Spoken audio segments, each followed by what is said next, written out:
We often have an idea of what we want to bring into our life, have a vision of who we want to be, have a desire. But the biggest thing that's blocking us from stepping into that truth is the belief. Now, if these negative beliefs are very strong in you, then how can you possibly create a loving, joyous, prosperous, healthy life? Somehow your subconscious beliefs would always be contradicting you and making sure you do not obtain your goals.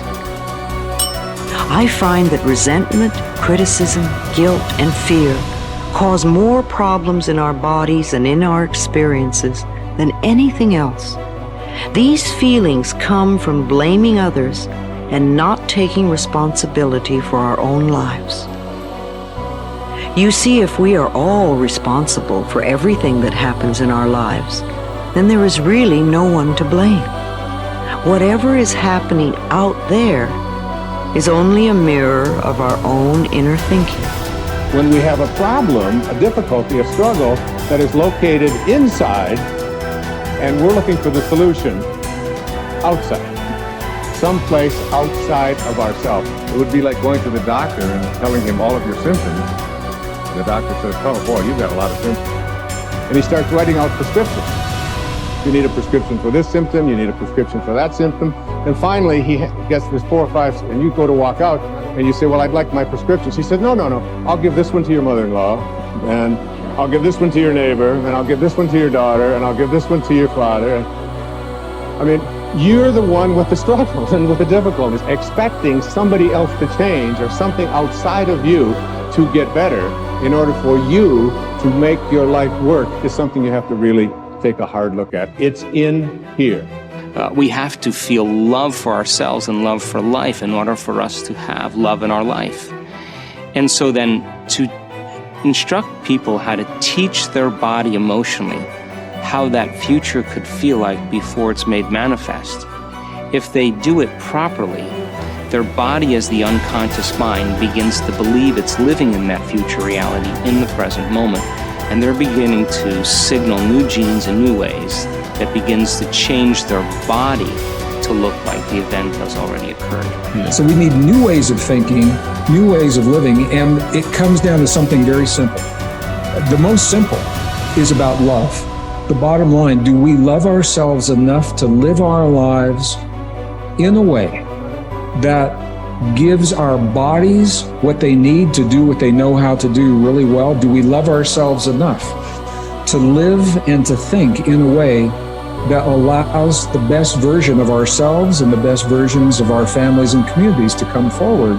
So when you stand in this place of knowing that if this time-space reality has created within you a desire for something, this time-space reality will deliver the goods to you. So when you stand in that knowing and then you couple it with your belief in your righteousness or worthiness to receive it.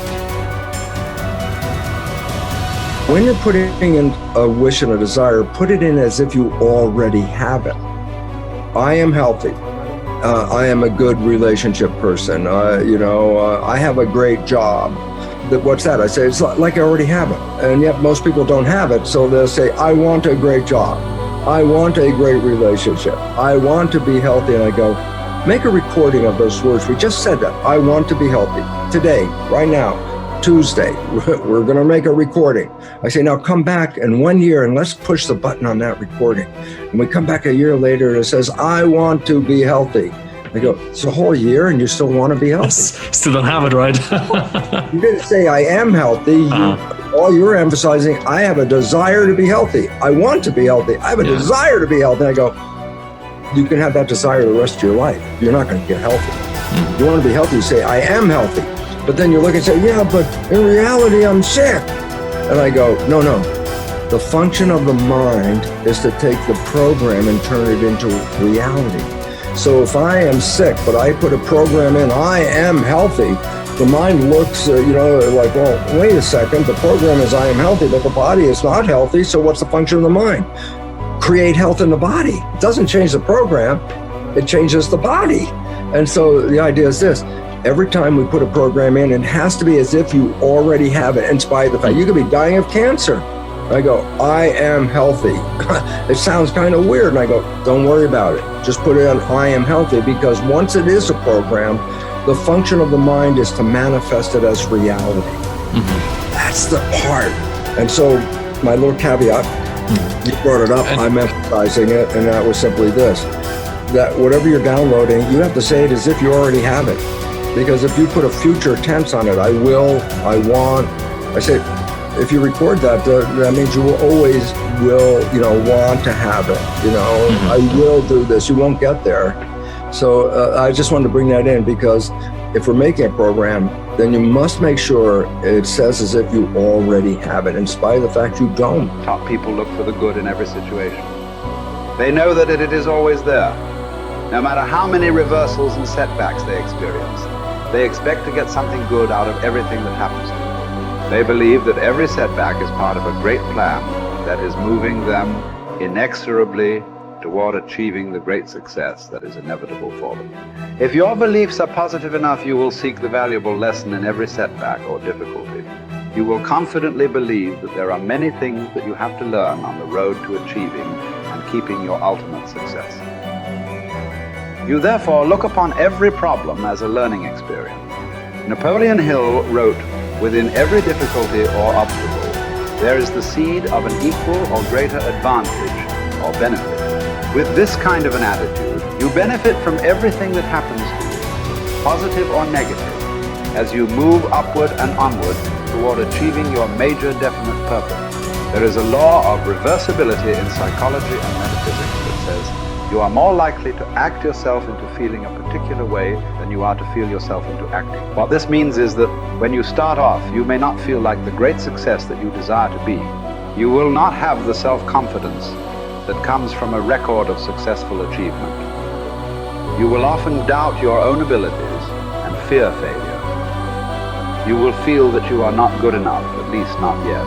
But if you act as if you were already the person you desire to be, with the qualities and talents that you desire to have, your actions will generate the feelings that go with them. You will actually act yourself into feeling the way you want to feel by the law of reversibility. If you want to be one of the top people in your business, dress like the top people.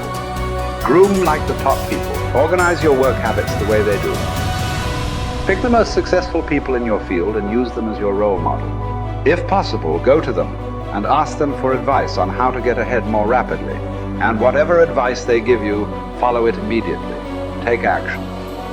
When you start to walk, talk, dress, and behave like the top people, you soon begin to feel like the top people. You will treat other people like the top people do. You will work the way the top people work.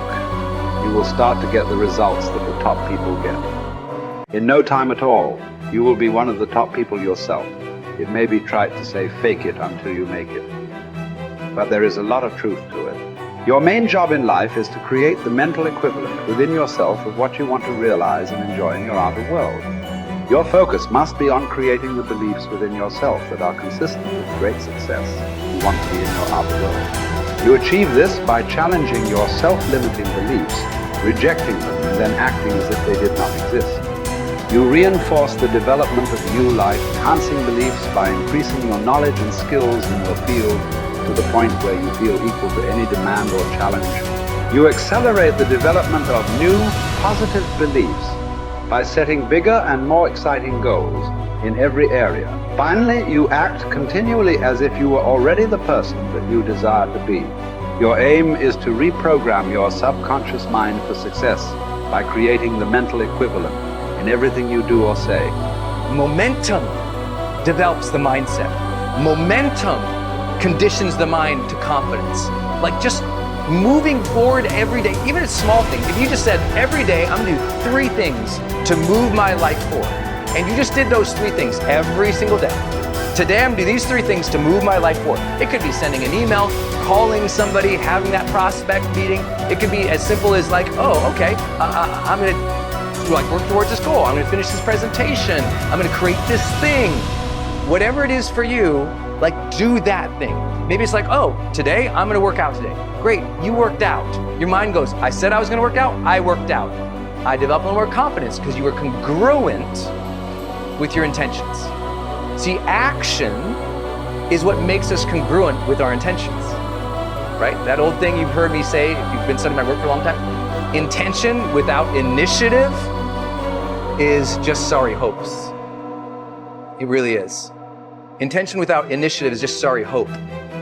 You have to apply yourself again. And I know you already know this. Listen, a lot of people watching this, you're already a confident person. Okay, what's the next level of action that will raise you up to the next level of success? What's the next level of action and bold decision making that will change your life? I know you might already be a confident person, so what's your next level of action? Well, Brendon, I already feel confident going up and talking to a person. Great, now go up and talk to 4 people. Good job. Okay, well, Brendon, I already feel good, trying to put out this message. Great, do it again, be more vulnerable. Oh, Brendon, I already feel good, I started the business and I built to this. Great, double the business, let's see you do it. So when you challenge yourself to take actions that are a little bit outside your pay grade, a little bit outside your comfort zone, and you actually follow through, congruence comes in and you go, I set that intention, it was hard, I took the challenge, and I made it happen. That's it. That's really, truly it.